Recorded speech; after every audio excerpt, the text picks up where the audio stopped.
God is good. All the time. God is good. Pagpapalain natin ang ating Panginoong Kristo. Bago tayo makapag-umpisa, ay ilalarawan po natin na dapat ba talaga tayo mag-aral ng ganito? Dahil marami po sa ating mga Katoliko, marami silang mga pananaw na hindi naman naika natin kailangan pakailaman yan. Hindi kailangan respeto, kinaika natin sila. Kaya naika natin sila, pare-parehas na katingkat tayo ng Diyos. Dahil, pero po kasi minsan na pag kami ay nangangaral po na magsisimo ng simbahan o apologetic, pero po minsan mga nagagalit. Para maintindihan po natin, dahil baka mamaya i-open po kayo, ay pupunahin po na natin ang purposes. Kailangan ba itong gawin ito? Bakit ang mga pari natin ay hindi ginagawa ito?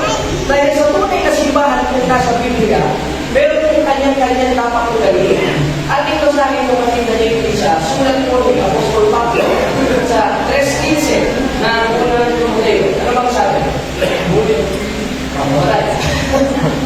ayan. Ngunit kung ako'y magluhat ng habang panahon, ay upang malaman mo kung paano ang dapat sa mga tao na ugaliin nila sa simbahan ng Diyos. Ayun. Ibig sabihin, tinuturo yun pala sa ating mga Katoliko na dun sa kanyang tunay na simbahan, meron po palang dapat ugaliin. Yung may magtanong, yung may magsugal, yung may magsabog.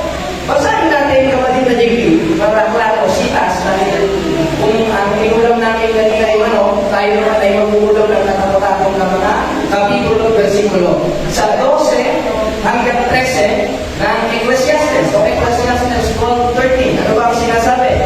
Ito ang wakas ng mga bagay. Nanalagyan sila. Lahat ay narinig.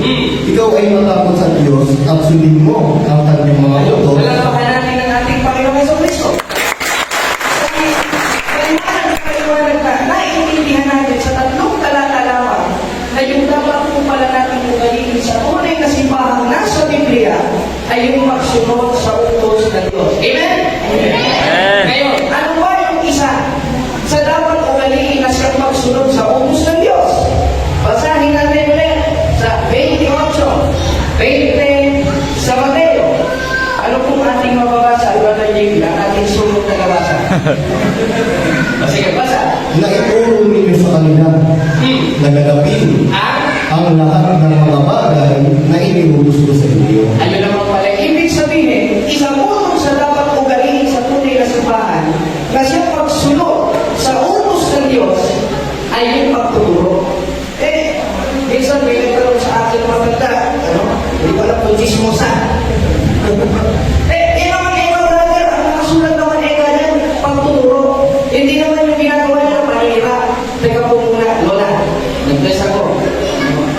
Alam niyo po Lola, ganito po kasi yan. Tama po, pagtuturo. Ano ba yung konteksto ng pagtuturo? Dahil maraming uri ng pagtuturo. Pero ito, ituturo ko. Ituturo ko na. At meron naman yung pagsasalita. O nagtuturo ko, pwede naman ako magturo na kasinungalingan. Dahil hindi ginagawa ko noon. Pero ano ba? Yung konteksto ng pagtuturo, na dapat ko kayo, ano ba ba yun? Hihilan mo yung mga ano ba? Yung konteksto ng pagtuturo na sinasabi ko sa banal na kasulatan. Brother Timmy, let us read in 3:16 of 2 Timothy that written by Apostle Paul. Ang lahat ng mga kasulatan na pinasihan ng Diyos ay mapapakinabangan din naman sa pagtuturo, Una, sa pagtuturo. Ano pa po yung pangalawa? sa pagsansala, sa pagsaway. Ayun. Amen? Therefore, meron po palang mga ministry na tinatawag sa simbahan. At yung po pala yung konteksto ng pagtuturo. Anong sabi? Kapatid na JB, kung natatandaan mo, pagtuturo, pagsansala, at pagsuway. Yung ginagawa po ng aming ministry, bago tayo magpapagsimula, ay yung pagsuway. Ano-ano ba? Sa papaanong paraan ba? Meron pa akong isang magkakasabi po, pero kalisyoso ito, lolo. Meron sinasabi, o kita nyo, ang turo ni Kristo pag-ibig. Ba't ganyan ang ginagawa ninyo? Inaaway nyo sila. Totoo ba? O baka chismis na naman po ito. O basahin natin, Brother JP, sa 12:9, o Roma. dahil meron po itong mga biblical texts o mga biblical references. Hindi po natin self-opinion to. Hindi po self-interpretation dito ng simbahan. Amen? Basahin natin, Brother James, sa 12:9 of Romans. Pag-ibig ba? Ang pag-ibig ay walang pagpapalibabaw. Kapuo ang inyo ang masama at makisanin kayo sa mabuti. Yun naman pala. Amen? Isip pa kayo. Isip pa. Ayun. Therefore, yung konteksto po pala ng pag-ibig, Lolo, yung magagaling ka sa masama. Halimbawa, ako ay nanuntok noon ng isang tombol nung ako'y masagulero pa. Ginawa sa akin ng magulang ko, ikaw, talagang binumura ko noon. Ito, walang niya ng bata ka. Ba't mo sinagpakil pa ko eh? Sabi ko o ibig sabihin pala, wala nang pag-ibig sa akin ng nanay ko. Hindi, bilang magulang, naiintindihan natin na kaya ano nagagawin sa ating mga anak dahil mahal natin sila. Ayaw natin yung ginagawa nila. Amen? Amen. Ganun rin po sa religion. Pag mali, dapat natin silang mahalin. At yung konteksto ng pagmamahal natin sa kanila, hindi po personal, kundi doctrinal. Bakit? 2 Corinthians 10:4 verse 5. Ano po ba ating mababasa? Personal ba? Suntukan ba? Basahin natin. Sapagkat ang mga sandata ng aming pakikilaw Meron pa ng sandata. Ito ba yung hawak nila mula mo ng sandata? Basahin po natin. ay hindi laban sa laman, Hindi naman pala laban sa laman. Saan? kundi sa harapan ng Diyos. Hindi sa harapan ni Buddha. Sir. Hindi pala sa harapan ni Buddha. Hindi pala sa harapan ni Manalo. Saan? Sa harapan? Ng Diyos Sa harapan ng Diyos. Paano po? Tuloy. ay may kapangyarihan kumiba ng mga buwa. At siyang gumigiba ng mga malimhaha. Amen. Palangpakan natin ang ating Panginoon Diyos. Yung pag-iba sa mga maling muta. Ang hindi kong muta ng mister mo, nangaliwa. Kundi, muta ng mga pula ang mga ngaral na nanliligaw na gaya ng pinasa ng verso sa 4:17 of Galatians na magmamalasakit sa hindi mabuting akala. Let us read in King James Version para malinaw, Brother David. Ang 4:17 of Book of Galatians. Pwede nyo pong ilista ito para pag may nagtanong sa inyo na ba't ko ginagawa yan? Meron tayo ito bato sa kanila. Pwede nyo ipaprint, pagpaprint nyo, ilagay nyo sa bato at ipupok nyo. Ito lang. Huwag nyo ipupok at basahin nyo lang. Ano ba ating mabasa, Brother David? They seriously affect you, but not well. Yet, they would exclude you that you might affect them. Diba? Yun ang sinasabi. Hindi ko naiintindihan. Alugin na lang natin. Ano sabi? Meron palang magmamalasakit sa inyo hindi sa mabuting akala. Kaya, para ma-counter natin ito, dahil mahal natin sila, obligado tayong mga Katoliko na punahin sila. Kaya meron tayong tinatawag na apologetic ministry. Meron tayong tinatawag na mga debating ministry. Kaya meron tayong pari sa buhol, si Father Darwin Villano, na hindi pag-debate. Meron tayo sa usapin, si Father Greg Mendes, na hindi pag-debate. At marami tayong mga Catholic faith defender, lalo na sa Luzon, sa QC, at sa Novaliches, na dinidepensahan ng ating pananampalataya. Masaya ba kayo? Yes! Palumbakan niya natin ang ating pananampalataya. Kaya, kung tayo sa pagpasimula ay, sasabihin muna namin ang aming introduction. Dahil baka mamaya tayo yung mag-away dito, mahirap na. Ngayon, mag-umpisa tayo sa isang tema. Ang ating tema ay isa sa mga ipinoprot ng mga Iglesia ni Cristo na may puso, dahil marami nagtitigil ng Church of Christ, merong Church of Christ 1080, merong Church of Christ Pentecostal Missionary, merong Apostol sa inyong Pentayon, sa Tagalog yun, at meron pa, ang dami ng Church of Christ, kay Joel Villanueva, Jesus is Lord naman, napakadami. Halos lahat sila pinagalanan sa pangalan ni Cristo. Bakit? Dahil may papalabo sa kanila ang ating Panginoon sa Cristo. Alam mo na yan. Papalukin kita sa pag di mo alam yan. Anong magbabasa na sa'yo? Sapagkat may magsisitaw na mga bulaang Kristo at mga bulaang propeta na magpapakita ng mga dakilang tanda. Pero palang iitaw ng mga bulaang Kristo.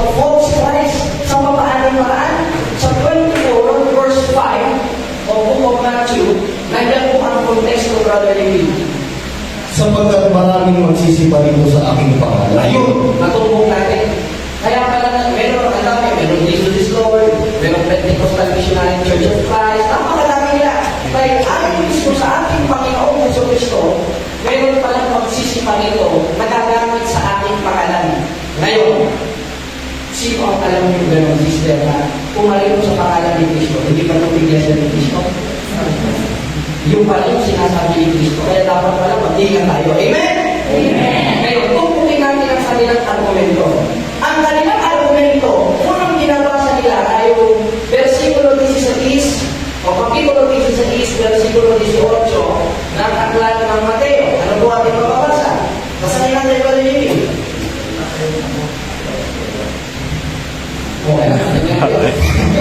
At sinasabi ko naman sa iyo, na ikaw ay Pedro, at sa ibabaw ng bato ito ay itatayo ko ang aking iglesia. Ayun. Yan po ang argumento ng napakadami ngayong mga sekta na pumarito sa pangalan ni Kristo. Especially yung iglesia po ni Kristo. Amen? Amen. Bakit? Malinaw na malinaw. Si Kristo nagsasalita. Anong sabi? Ikay Pedro, sa ibabaw ng batong ito, itatayo ko ang aking iglesia. Ang kanilang conclusion dyan, Brother David, at mga kapatid, ay, pinuhin nyo, sino ba ang nagtayo? Si Kristo. Ano ang itinayo? Iglesia. Kaya ano dapat itawag? Iglesia ni Kristo. Ayaw ko lang sabihin, oo, ano? Dahil masakit na po sa kanila yun. Mahalin pa rin natin sila. Dahil tao pa rin po sila. Ano? Amen? Amen. Yan po ang kanilang unang argumento. Ang argumento naman ni Mr. Eli Soriano ay yung nasa 43 ng Isaiah. Ano ba ang mababasa natin dyan? Pachismis naman kami. 43:7 of the book of Isaiah. Bawat tinatawag sa aking pangalan, Bawat tinatawag ko sa kanyang pangalan, who call in my name? Ano, Roy? ay yung aking nilikha sa aking kalwalatian. Oo, yung aking pinagriwan. Ano ba? Yung aking ginawa. Ayun. Ibig sabihin, ang conclusion naman dyan ni Mr. Soriano, kung malinaw na malinaw, tingnan niyo. Mga katoliko kayo. Kasi demonyo. Sila. Hindi ba malinaw na yung ginawa ng Diyos dapat tawakin sa pangalan ng Diyos? Kaya sa kanila naman, iglesia ng Diyos. Wala naman po tayo tungkol doon sapagkat nakasulat naman talaga sa Simple Constitution na merong tinatawag ng mga iglesia ni Kristo. O basahin natin, mas mabuti. O 16:16 ng Roma, ito talaga yung pinong nila. Makikita nyo rin sa kanilang mga araw, yung mga bagong lublog sa kanilang sekta, o makikita nyo, Romans 16:16. Sa kanilang mga tricycle, nakalagay rin, 16:16 o book of Romans. Hindi naman po nila naiintindihan ito. Mas mabuti, i-follow natin at i-resolve natin kung sino ba ito. Amen? O ngayon, basahin natin, Brother Libby, ang 16:16 o book of Romans. Makapatian kayo ng pananalig, binabati kayo ng mga iglesia ni Cristo. Yun naman po na. Paano yan natin madalipin sa mga katoliko? Kung sakaling makakita tayo ng kanilang mga miyembro, magbasahan tayo ng talat. Malinaw naman talaga sinasabi sa Biblia na, o ito, mabatihan kayo ng banal na halin, binabati kayo ng mga iglesia ni Cristo. O ngayon, ang tanong nila, hindi ko nakalagay. Iglesia ng katoliko o iglesia ni Cristo? Ayun, paano yan? Kaya i-resolve natin ngayon para nang sa ganun ay masagot natin sila na may kababahang loob at mayroong pag-ibig nang sa ganun ay mabalik sila sa simbahan katoliko, balakpakan natin ang ating Panginoon. Ngayon, pag-umpisa tayo. Isa pang talata, Brother David. Sa 20:28 o Book of Acts, paborito dito ni Mr. Soriano. Bukod sa mga lalaki niya, sa kanyang paborito, nakikita ng kanya, tatlo yan. Hindi ko na lang paborito, makasuhan tayo. Ano? Tatlo yan. Unahin natin yung 20:28 o Book of Acts. Yan po yung mga ginagamit nilang verses. Ano ba? Sige, mag-dismiss kami. Ingatan ninyo ang inyong sarili at ang buong tawag na sa kami ginawa kayo ng Espiritu Santo na mga obispo upang pakanin ninyo ang iglesia ng Diyos. Iglesia naman ng Diyos. Ang doktrina ng dalawa na ito, MCGI at Iglesia ni Cristo, kaya mabasa sa Biblia, totoo na. Kung mabasa pa na, totoo na, Iglesia ni Cristo. Nabasa natin Iglesia ng Diyos. Kaya naman pala yung Iglesia ng Tinayo ni Cristo. O, di ba? Kamu-confuse na tayo. Binubuo nila tayo mga Katoliko. O, meron pang talata. 1:1 verse 2 of 1 Corinthians. 1 hanggang sa 1, versikulo 2 ng unang Korinto. Ano bang sinasabi? Sa iglesia ng Diyos na nasa Maganda Korinto. basahin natin yung contextually, Brother Levi. O, ulo-ulo, hanggang sa unang Korinto. Si Pablo na tinawag na maging apostol ni Yeso Cristo sa pamamagitan ng kalooban ng Diyos at si Sostenes na aking kapatid sa iglesia ng Diyos na nasa Korinto. Iglesia ng Diyos. Paano yan? Kung ikaw nga naman nagbabasa ng Biblia, wala kang tayo, talaga mapapaliw pa. Kaya kami sinasabi yung lola ko noon na bago ko magbasa ng Biblia, ginatuwa ako, lola ko noon. Biblia ko, nakapaliw yan. Hindi naman po, patay kain. Pero pag walang kain, talaga mapapaliw pa. Kumain naman po kami. Ano sabi? Ang sabi, si Pablo na tinawag na maging apostoles sa kalooban ng Diyos at si Sostenes na ating kapatid sa iglesia ng Diyos na nasa Korinto. Sa 20:28 naman ng doa, ingatan ninyo ang inyong sarili at lahat ng kabilang sa kawan na kayo naman na magginawang obispo upang patanin ang iglesia ng Diyos. Dalawa. Last, 16:16 of Book of Romans. Salute everyone with a holy kiss. The churches of Christ saluting you. Anong sabi? Mahal-batian kayo ng banal na halik. Binabati kayo ng mga iglesia ni Cristo. Ngayon, sino ba itong iglesia ni Cristo? O iglesia ng Diyos na tinatawag sa Biblia? Ikaw, sister, may idea ka ba kung sino? Wala. Ano? Baka may chismis tayo dyan. Brother Nicky, ikaw, may idea ka ba kung sino yun? Halimbawa, si Brother Nicky ay estudyante sa Katoliko. Ngayon, pinasahan na lang 20:28 o Book of Acts, 16:16 o Book of Romans. May idea ka ba kung sino yun? Wala. Wala tayong idea. Because anyone can claim a statement from the Bible. Kahit yung chismosa ng kapitbahay, kahit i-claim yan. Kine-claim niya mong ano eh, pagtutong asawa niya eh. Kaya, because we can do a private interpretation. Amen? Lahat pwedeng magtangki ng nakasulat sa Biblia ay tutusan namin. Kung marunong magsalita yun, ayaw magtayo ng sekta. Kaya yung Biblia namin, kung yun ay nagsasalita nakakaintindi, kaya yung ang lingit ang nasa 16 na baka. Bakit? Because we can do a private interpretation. Amen? Kaya, ang gagawin natin, gagamit tayo ng kasaysayan. Gagamit tayo ng mga booklet nila kung sino ba at asan ba yung mga nabasa natin iglesia na sa Biblia. Ready ba kayo? Introduction pa lang yun. Huwag po kayong naanukin. Una, i-resolve natin ang nasa 16:16 o Book of Romans. Tandaan niyo, isinulat ito 33 AD. First century. Ilan? O first century. Ngayon isinulat ng first century. Saan itinayo? Maganda, pasagutin natin ang iglesia ni Cristo. Hindi tayo.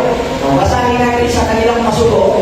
Pasuko po nila yung binibigay na sa ating mga pare. Nasasabihin, aali daw. O anong sabi? Nasaan ba? O baka may chismis tayo yan. O dito sa, ayan, sa May 1954, sa page 9, ng kanilang pasuko, ano bang atong mabasa? Bien.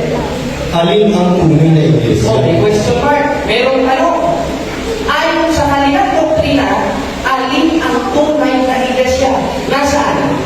Ang iglesia itinayo ni Cristo sa Jerusalem. Ayun! Sa Jerusalem pala. Inaangkin nila, sila daw yung nasa 16 ng Roma.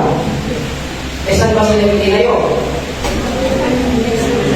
Hindi, yung iglesia ni Cristo. Saan ba sila itinayo? Sa Pilipinas. Inaangkin nila na sila yung iglesia nasa Jerusalem. Inaangkin nila. Sila itinayo sa Pilipinas. Yung itinayo sa Jerusalem. Galing din ako dyan. Diyan pa lang natin malalaman. Bakit? basahin natin ito. Dito sa isang pang-aklat kasaysayan, nalagpasan mo, dito, sa New International Dictionary. Yan. Maganda. Hindi opinion ito eh. Ayan. Sa New, ito, ang nakapagbuhat, para makita. Tama nga si Tita Dori, kailangan meron ano. Meron tayo ano. Ayan. Dito sa New International Dictionary of Christian Churches, copyright 1978 sa page 776, ang Pilipinas ay gumawa ng sarili nitong mga kulto. Ang kulto pala, nakakatakot pala ito. Ano? Tuloy natin. Higit sa lahat, ang Iglesia ni Cristo. Opo. O Church of Christ na itinatag noong 1914 ni Felix Manalo na nag-aaki ng Pilipino. Saan itinayo? Pilipinas. Nasaan daw ang tunay ayon sa kanilang pasugo? Sa Jerusalem. Eh di sila na mismo ang pumunta contextually at umamin na hindi sila yung nasa 16 ng Roma. Amen? Amen! Ngayon, hindi sila. Sino? Pasagutin ulit natin ang kanilang pasugo. Sila sasagot, hindi tayo. Anong sabi sa 1988 ng kanilang pasugo? Sa 1988, sa page 9, ano bang ating magbasa dyan, Brother David? Baka naman may bagong chismis tayo dyan. Sige. Ito, basahin niyo po. Pakinggan niyo po. Ayan. Maganda basahin niyo, Brother David. Dito po sa Pasugo, July hanggang August 1988, page 6. Even secular history shows. Sabi, even secular history shows. Tuloy.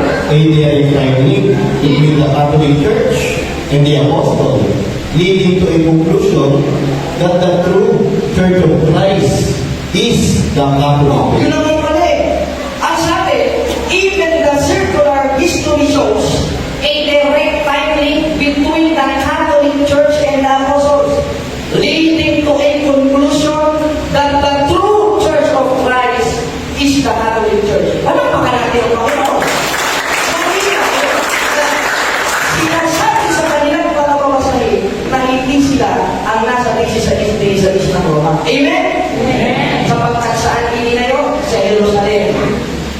Bukod sa Jerusalem itinayo, sino ang nagtayo? Si Kristo. Ngayon, kung si Kristo ang nagtayo, sino namang nagtayo sa kanila? Maganda. May chismis rin natin kaya sister. Ano bang chismis natin? Tingnan natin sa kanilang registro. Ayan. Sa registro nila, sa Security and Exchange Commission. Anong sabi? Ito, the founders Founders, nagtayo. of this association are Felix Manalo, Amen? And therefore, mga booklet na mismo nila nagsasabi kumaamin na hindi talaga sila yung tinutukol sa 1616 o Book of Rome. Bakit? Una, kailangan natin malaman at mga halili. Ang nagtayo, si Kristo. Itinayo sa Jerusalem. Ang unang namahala, si Kristo. Ngayon, pumasa pa sa kanila? Sabi kayo, hindi sa kanila pumasa. Palampakan natin ang aking Panginoon. Hindi sa kanila pumasa na mismo sila ang nagsabi nun. Bakit? Dahil ayon sa kanilang babasahin, ang founder nila, si Manalo. Ang unang namahala sa kanila, si Manalo. Itinayo sila sa Pilipinas. At bukod sa itinayo sila sa Pilipinas, maliwanag na maliwanag, inamin nila na yung tunay ng Iglesia ni Cristo ay ang Iglesia Katolika, Apostolika, Romana, palampakan natin ang aming Panginoon. Opinion po nila yan. Ngayon, punta pa tayo sa opinion ng kasaysayan. Pero bago yan, himay-himayin muna natin yung nasa Biblia na mga talagang binasa natin kanina. Dahil baka mamaya, mag-iwan po sa inyo ng conclusion. Dahil nabasa na naman natin, Iglesia ni Cristo. Tapos mamaya, nabasa natin, Iglesia ng Diyos. Isa lang ba ito? Yes, isa lang po ito. Dahil ang tinayo po ni Cristo na binasa natin kanina sa 1618 of Book of Matthew is singular. Hindi po plural. Bakit singular? Itatayo ko ang aking iglesia. Hindi mga iglesia. Isa lang ang kanyang tinayo. Ngayon, anong tawag doon sa mga iglesia? Kanyang itinayo. Una, tinawag ito sa 2028 na gawa. Masahin ulit natin, Brother JP, para makarepay ulit sa ating mga isipan. Maski sa akin, dahil natututo rin ako sa ating mga sinasabi. 28 of Book of Acts. O 2028, basahin ulit natin. Ang ating sumong kalabasa. Chickball. Okay.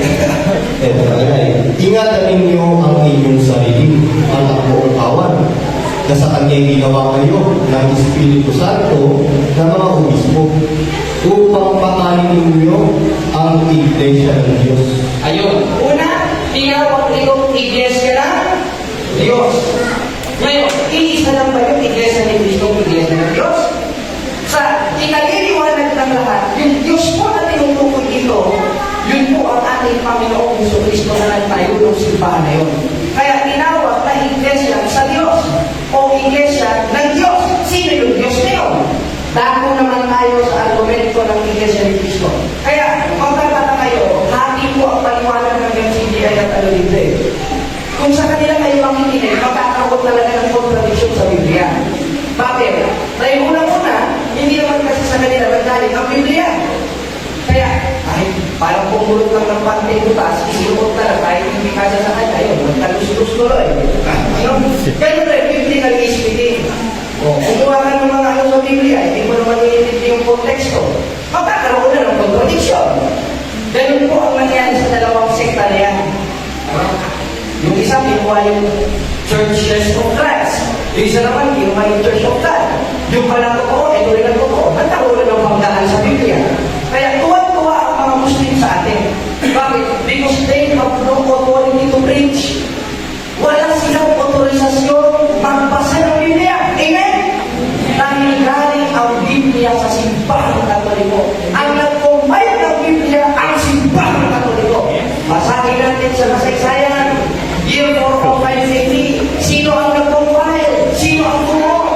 Pupunta tayo dyan. Ito noong 405 AD, Pope Damasus and Saint Jerome. May manalo ba? Wala. May Soriano ba? Wala din. Kaya makikita nyo, sa kanila, kayo maniniwala, magkakaroon talaga ng katatawanan sa Biblia. Kung sa kanila. Pero sa ating mga Katoliko, klaro-klaro mga kapatid, walang magkakaroon ng contradiction, hindi magkakaroon ng error, sapagkat tayo ang may mga bumasa. Because the Bible is a Catholic book, not a Protestant book. Palakpakan natin ang aming Masaya ba kayo ngayon? Antok ba kayo? Kami kapitol, kami tayo. Ngayon, kung ang Biblia ay Katolikong libro, may karapatan ba sila magbasa? Wala. Kung ang Biblia ay Katolikong libro, may karapatan ba silang mag-interpret?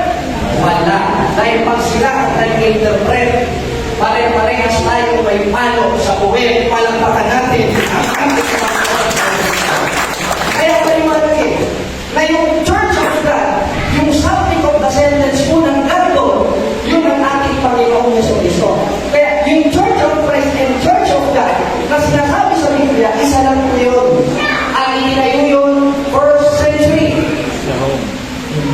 Ngayon, kung itinayo yung first century, maliwanag na maliwanag, saan itinayo? Sa Rome. Sa Jerusalem. Sa Jerusalem. Ngayong sa Jerusalem itinayo, anong nangyari doon sa iglesia na sa Jerusalem? 28, 19 ng Mateo. Kapatid na TV. Baka mamaya, nandiyan lang pala sa labas. Umanin na tayo. Dahil dito, magsiyaon ka kayo at gumawa kayo ng mga alagad sa lahat ng mga bansa. At sila'y inyong bautismuhan sa pangalan ng Ama at ng Anak at ng Espiritu Santo. Ibig sabihin, yung utos pala, doon sa iglesia itinayo sa Jerusalem, mangalan sa bawat bansa. Kailan nangalan? First century pa lang nangalan na. At walang iglesia nangalan kung first century, kundi si Pang Katoliko lang. Masaya ba kayo? Yes! Ito, masaya pero malungkot. Masaya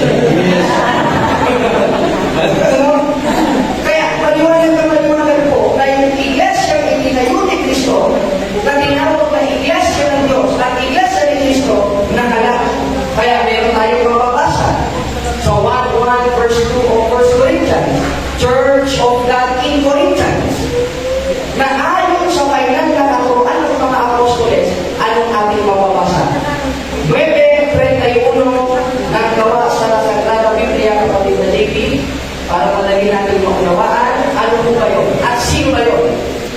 Dito sa Spanish Bible, 9:31, Las Iglesia Católica Apostolica Romana. O Iglesia Católica Apostolica Romana pala, yung simbahang nanganak ng first century na tinawag na Iglesia ni Cristo at Iglesia ng Diyos. Amen? Hindi panampakan natin si Lord. Mali ko pala, yung Church of Christ and Church of God, pagkatapos pala manganak, ayon sa final na naturuan ng mga apostoles, tinawag pala sa 9:31 of Book of Acts na Iglesia Católica Apostolica Romana. Amen? Kaya malinaw na malinaw. Wala nang confusion sa atin po na pwede na natin i-chismis dito sa lahat. Ay, di ba na bugos? I-chismis dito sa lahat ng business mo. Ituro ba yan sa lahat ng bansa? Kaya, kung napakita natin ito, meron na tayong pag-counter sa kanila. Wala nang gulo sa ating utak na sino ba itong Iglesia ni Cristo na ito? Sino ba itong Iglesia ni Diyos? Bakit yung kapit-pakit namin nila sa ito? Hindi pala. Ayon pala sa final na naturuan ng mga apostoles, yung po pala ay tinawag na Iglesia Católica Apostolica Romana, kasi naman sinasaglayunan ng ating katisismo. Basta tayo ng Catechism of the Catholic Church 8:11. Ito po doktrina po ng ating simbahan ito para mawala na talaga ang confusion sa ating mga. Medyo ba?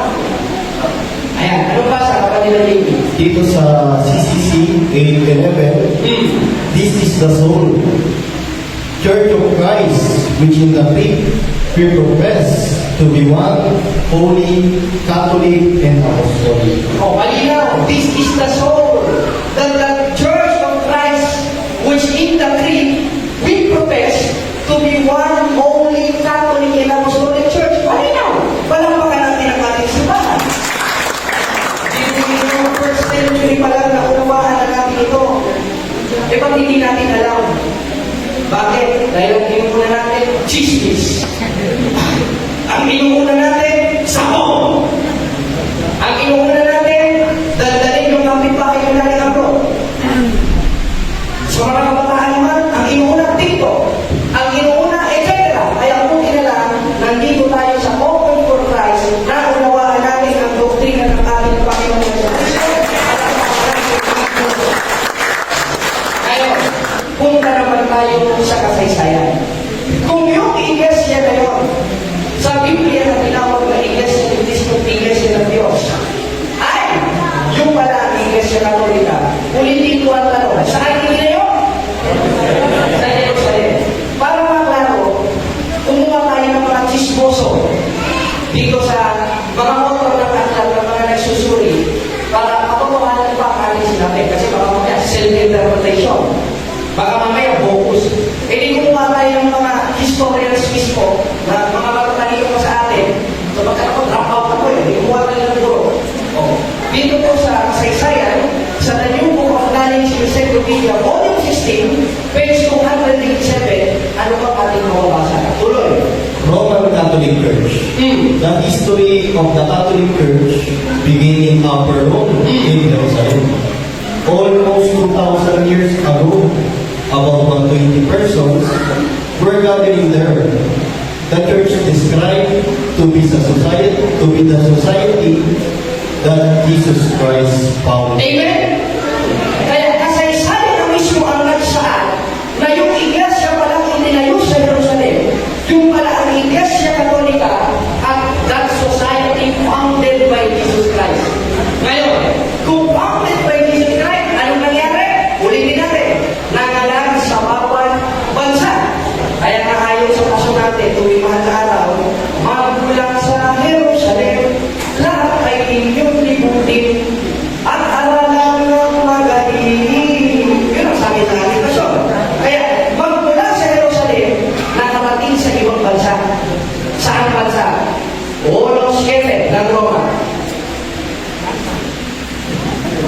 Chismis. Nasaan?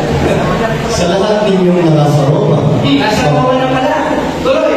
mga iniibig ng Diyos, tinawag ng mga tunal, o sumainyo nawa ang biyaya at kapayapaan mula sa Diyos na ating Ama at Panginoong Hesus. Amen? Yung nangyari para sa iglesia na sa Jerusalem, na yun ang Catholic Church, nakarating para sa Roma. Ngayon, pagkatapos makarating sa Roma, nakarating sa Espanya. Ngayon, anong nangyari doon sa iglesia na sa Espanya? Na siyang gikan sa Jerusalem o galing sa Jerusalem? O basahin natin, the Philippine a unique nation, Tysonia recited sa page 123. The greatest legacy of Spain to the Philippine people is Christianity, especially the Roman Catholic religion. Oh, Strangely, this religion was Christian in origin, being founded by Jesus oh, Christ. nasumpo. Amen? Ibig sabihin, yung galing sa Jerusalem, nakarating sa Roma, at yung nakarating sa Roma, nakarating sa Espanya. At yung nakarating sa Espanya, nakarating sa Pilipinas. Ngayon pala ay simbahang Katoliko at ang nagtayo ang ating Panginoong Jesucristo na ayon sa ating katekismo, yun ang tunay na Iglesia ni Cristo, ang Iglesia ng Diyos, palalapakan natin ang ating At yan po ang pangalawa na nakapagbigay liwanag sa akin, kaya ako nakibalik sa simbahang Katoliko. Na yung dating iglesia na kinasusundan ko, sinasabi kong wala sa Biblia, nasa Biblia pala, at hindi lang sa Biblia, kundi nasa kasaysayan pa. Kaya ang pangako ko sa Diyos, hanggang ako'y may dila, ito ay isasampit ko, nang isasampit sa lahat ng mga tao upang maunawaan nila. Kaya awa tulong ng Diyos, nauna po ang ating conversion. At una, ito si Kapatid Nalibi, ipakilala natin ang chick boy na ito. Ayan. Sa po ay lang ng sinay. Ikwento mo ang iyong istorya, Kapatid Nalibi. Ayan, ako po si kapatid na J.P. Garopo. Ako po'y nakita ng INC o ano, talaga. Kaya lang po ako po'y hindi na, ang aking unang religion sana ay Catholic Church. Gusto ko na umalim sa Catholic Church dati. Kaya lang, sabi ng magulang ko dahil sila ay sila, mga andun nga ako, may bayad daw yung binyan. Dito na lang ikaw, walang bayad sa INC. Kaya, inoktrainahan ako doon ng 25 days. Kumanga naman ako sa ministro kasi puro talata yung nilalabas. Kaya nga, namabasa kanina sa isa-is-18 ng Mateo, nagtatag si Cristo na simbahan. At sa mga isa-is daw, yun ay Iglesia ni Cristo. At di daw Katoliko. At tinanimatin ako na ayun silang iba ang naliligtas.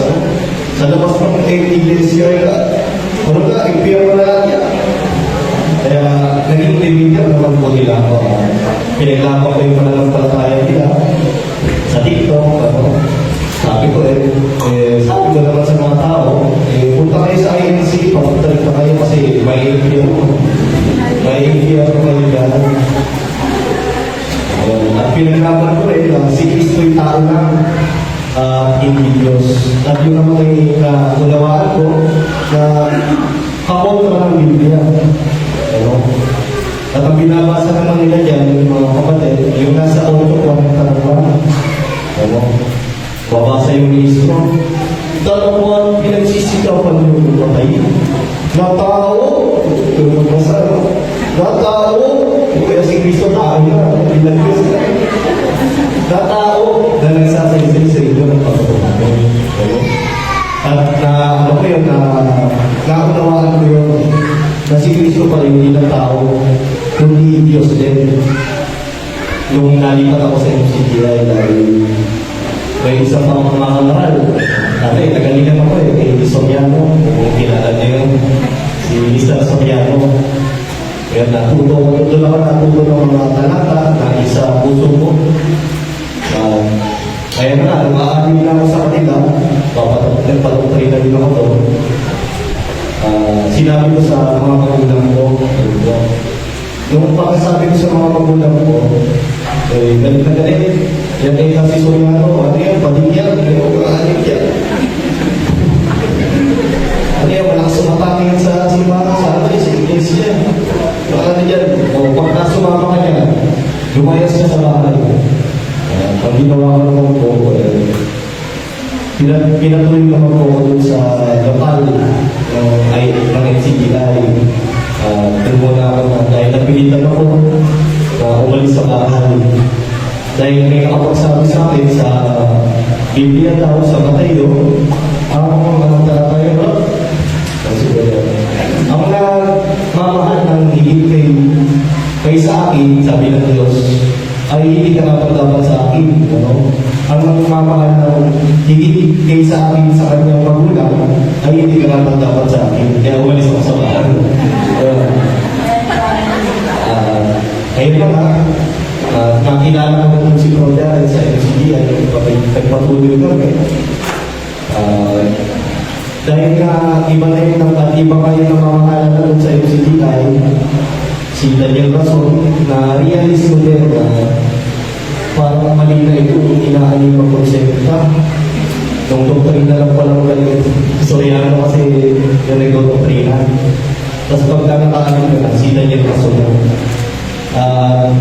na-realize ko naman dito kay Daniel Rason, bawal na yung debate sa kanya. Ano na lang tao, di ba? Pwede naman daw yung debate mo. Hindi ka na magsasalita, wala nang sabihin. Debate kayo, hindi kaya nga ilulugaw. Kasi doon sa MCBI, ano lang, puro rulers, hindi kasama debate. Ayun nga, hanggang sa si Bro Jared, nakadebate niya si Bro Paul, sa tema ng Mother na kapag kanina. Doon ako naniwanagan ng mga kapatid na talagang si Santa Maria ay ina ng Diyos. Dahil kung hindi ina ng Diyos si Santa Maria, si Jesus Diyos. Kaya pag maliwanag, si Santa Maria ay ina ng Diyos. Ayun. At ako yung nagpapatuloy sa simbahan ng kamatayan ng mga kapatid.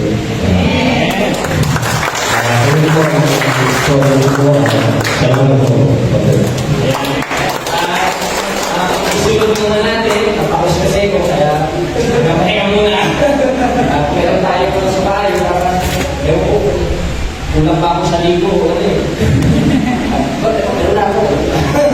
At isunod naman natin ang ating formado. Ang ating isa pang kapatid na naniwan natin rin buwan ng ating ministry, si kapatid na Herbie Salweta, ang ating magiging chick boy rin. So, bye. Ikwento mo naman ang iyong maiging conversion story, Brother Kirby. Balik na ako, sige. Pagkakulang natin si Brother Kirby.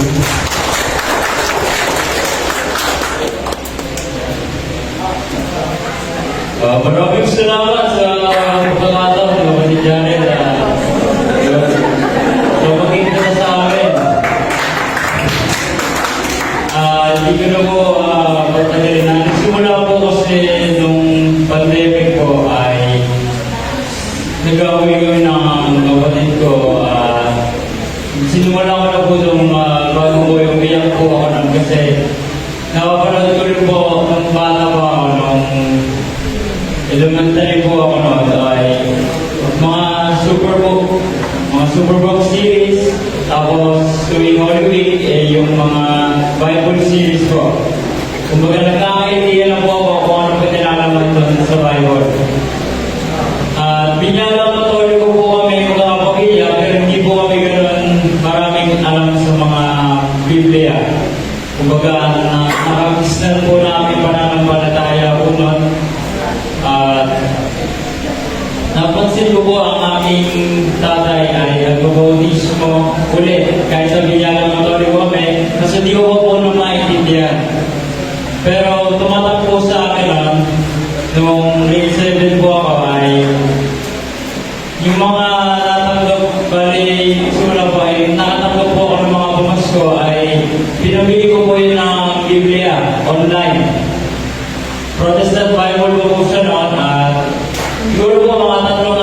binasa ko lang po sa gabay at namulat po ako lang sa kahit pa paano ay mga katotohanan na galing kay Panginoon Kristo po.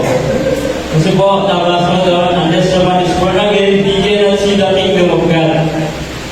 Kumbaga po, ang naging bataya po sa akin lang ay bakit siya nung nagpabautis ko. Kasi nga po, nasusulat po yung subukop dyan na sabi ko po kanina, kinausap ni Jesus Christ si Nicodemus, subukop po.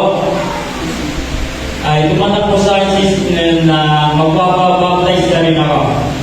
Pero tumagal po noon ay nag-share na po ako ng at sumasali po sa mga Christian group chats online po. At hindi rin po ako masyadong natututukan at hindi po strict ang aking mga pagkulangan.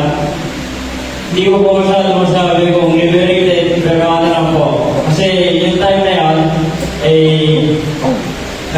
naging mahirap po. Napansin ko, naging mahirap yung buhay nung ako'y naging Kristiyano. Kasi nung naging serious po ako, mas lalo dumami yung mga tukso sa akin.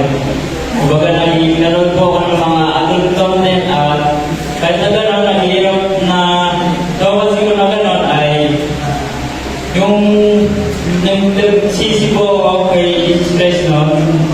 So, kung gusto ko at yung mga nabasa po sa Bible, na puno ko po yun, pero po, nilalagay ko po sa notebook. Pero nung lumaki na po ako, hindi ko po na napapansin nung bata pa ako, ay kung ano naman ang mga congregation yung mga nasasalihan ko. Born again, Baptist, SDA, mga Sabatista po. Pero natin, kumbaga kinukuha na po din yung mga knowledge, yung mga wisdom. Kasi po, gusto ko na magbuhay bagong tao at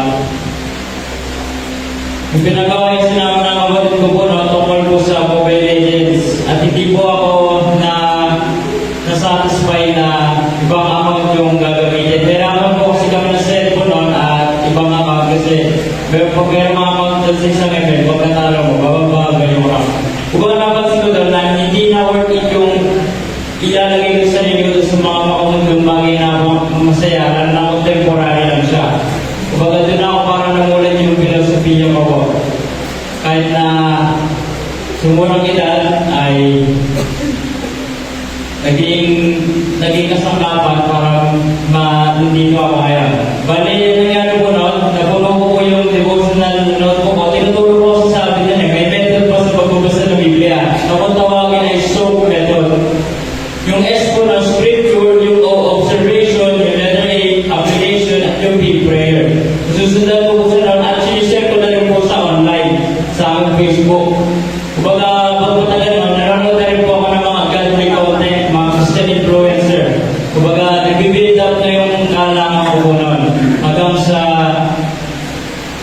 pagtunto ko ng first year high school sa San Pedro po, ako po ay nag-aaral sa private paaralan. Yun po ay Catholic school. At hindi ko na namalayan, pinagaling na anak ko po. Kasi habang po ng patagal, nagbabasa ako sa 4:24 ng 1 na ito sa Espiritu dapat isabay sa katotohanan. Kumbaga ito sa Espiritu, tinupo din natin yung mga repulto, imane. Kumbaga wala na po sa isa yun para mag-bow down, mag-pray. Kasi pinugutos ng Diyos sa puutos na huwag kang gagawa ng lakaan at huwag kang nakarin mo Diyos sa kaliban sa akin. Tawagan po yun, nag-share po ako ng mga gospel online at nagkakaroon po ako ng mga ibang, nag-exchange value na po ako sa ibang mga Christian din at may nakakamit na rin ako ng mga iba din mga congregation kasi di ko po naiintindihan natatid din nung pagka-moving out ko po ng high school ay nagsimula po nung bakasyon ay may pumunta ng mga saksi ni Jehovah. Nag-take po ako ng doktrina nila at meron pa pinadalog sa akin sa cellphone na app kung tawagin ay library. May sarili silang sari ng Biblia. Kahit na nabasa ko doon, bawal magdagdag, bawal magbukas, hindi ko po pinapakinggan yung sinasabi ng ilang mga tao na ito mga Joey, may paniwala. Kumbaga ako mismo sa sarili ko, ginalang ko. At hindi ko po kalayan, nagugulo ang isip ko kasi marami po ako napasukan at in-observe, pero hindi po ako sumapat sa ibang ano. Nangyari po, may inibitahan akong kaibigan na pumunta kami doon sa Kingdom Hall nila, i-observe ko, pinansin ko kung paano sila manalangin at sumambas sa Panginoon. At napansin ko po na iba yung pangalan na Jehovah po. At nung pagkatapos ko na, tinanong ko na, kasi po hindi ko sila nagtiwala sa doktrina ng mga Katoliko na tawagin ay Holy Trinity. At tinanong ko po doon na bali kasi ay sa referensya na nabasa ko doon sa Book of Job, dito Book of History, sabi ko, may tinuro po ba si Jesus Cristo na pangalan ay Jehovah sa mga tao o apostles? Sinagot niyo mo nun, wala. At yung Holy Spirit ay force, ang nangyari ko nun, nagduda na ako, umalis na po ako nun. At kasi po dito, ay may po ako manood ng mga documentary movies at naging abis ko po yan. At napansin ko po doon yung, lalo na po yung mga Tagalog movies, yung mga Indraluna, ay napansin ko doon yung movie ng Felix Manalo. Napanood ko po sa yung full movie doon at na-inspire ako na puntahan yung kapilya nila malapit doon sa amin. At napansin ko doon, pumasok ako, wala yung upo ng babae lalaki, which is maganda at iba yung mga nila. Nagbatik ako ng doktrina at napasok ko doon, katuro nila sa Yesu Cristo ay tao. At simulat na may kaibigan ako nakilala ng elementary ay para malaman yung pananampalataya nila mga Mormons ay nangyari po. Katulad nila sa Europa, nagbatik ako ng doktrina at tinuturo naman daw nila na tayo magiging Diyos. Pag tayo naman tayo kahit na tinuturo na o hindi tinuturo ng simbahan. At sumunod po nun, Mormons ay yung grade 11 ako, nagugulo na po ako nun. Kasi po, ibig sa gumawa ko ng mga second ay nag-observe ako sa iba't ibang congregation. Tumatakasisip ko doon na ano naman talaga yung gusto kong sa buhay. Yung naalala ko doon, yung bubautismo ng aking tatay ay sinimulan ko, dinala niya ako at magulubot ako sa baptist sa Church of Christ. Dinala niya ako sa baptist kasi meron po siya ng pamphlet na dala-dala at meron doon pastor na nagtuturo sa amin nung pandemic, nung bata ko, naalala ko nun. Kasi sabi ko, doon na lang, pero nang pinabukasan, may napansin ako kung mga born again na malalapit na nagpabautismo na sumusunod din kay Yesu Cristo na relationship with God ay sapat na. Doon po, tumagal po ako doon na sumamba kahit na nagsisimba ako sa aking pananampalatayang kapisnan, yung Iglesia Katolika, ay yung pagtatagal po noon ay napansin ko po sa kapatid niya ng sa TikTok kasi doon po ako nag-share ng mga gospel online at napansin ko na naipag-trigate siya at doon sa isang Christian group chat ay napansin ko kasali rin siya at doon ka natinig yung opportunity na maipagkita sa kanya na ginakatikais na ako at marami akong hindi natutunan lalo na yung sa larawan ay pinag-uubos ng Panginoon pumutang na lalo na King Solomon na tinaraw ko na nila na umumit ng larawan at yung mga rosary po ay nasa Bible at yung purgatorio lalo sa Spanish Bible. Kumbaga maraming po sobrang dami ko na pasukan ay pinatingin ako ng magulang ko sa psychiatrist at hindi ko na po na nakayanan na kahit yung sa school ko nakapekto, tinanggap ko na rin po na ang drabot ako lang, pero hindi ko rin po akalain na kahit na doon ay sinamantala kong nag-inibila niya ako sa kanilang seminar sa Kabisayaan o Jesus Club. 3 araw po na yun, nagagawa ko kay bagong tao at nakasaksi po ako ng debate. Pagkatapos noon, nakasama ko yung mga dati ko napapanood ng mga Catholic faith defenders sa dating pastor, si Brother John Duarabado. At sa isa dun sa mga debate doon ay yung ina ng Diyos at yung nag-inspire sa akin na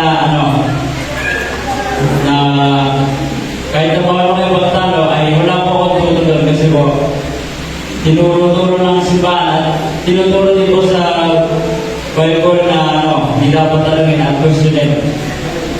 At pagkatapos ko noon ay nakasaksi yung debate ay hindi natutunan ng mga protestante, ng mga SDA, Baptist, ng mga problema ng mga Katoliko defensor.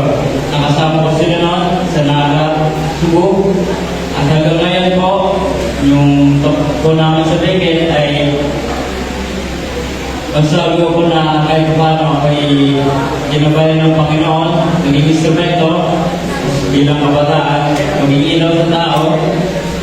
At hanggang ngayon po, kahit na nagka-problema, yung sinabi niya na makamag-isa nagdadala na speaker, piniplay yung mga video niya para lang may sa Duay Catholic Doctrinal Exposition, ay doon ko naisip ng profession of faith sa simbahan at ibalik na talaga at talikuran yung mga sinumbahan ng mga congregation. Kasi nabasa na doon sa Book of Matthew, letra for letra, na pati siya mag-build by church, that churches yung sabihin, isa lang po talaga ng Panginoon sa Kristo at kinatuparan doon yung 8-8 na ko ay kasay-say ng Iglesia Apostolica Católica Romana hanggang ngayon ay sabi ko, kailangan ko pa ng gabay at gabay na tututo sa kanila ay paglaban ng katotohanan dahil kung pagkatotoo tayo, mas sarap sa tao na sabi ng katotohanan. 8:36 ng 1. Ayun po, at God bless po mga kapatid.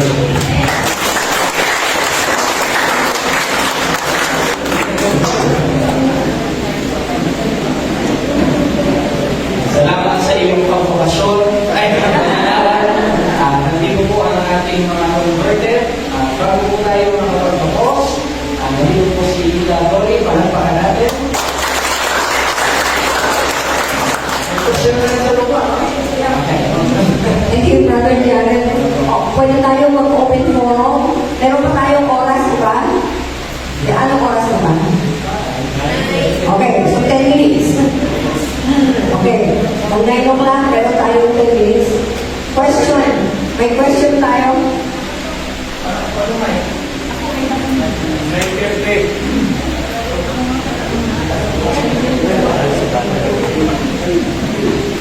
Maraming salamat mga kapatid sa kanilang paligaya. Question ko lang po dahil sa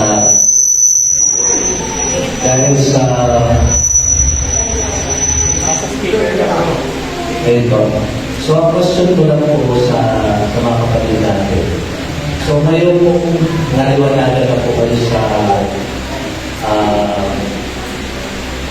yung pagbabalik sa ating pinaniwalaan ngayon na Iglesia Católica.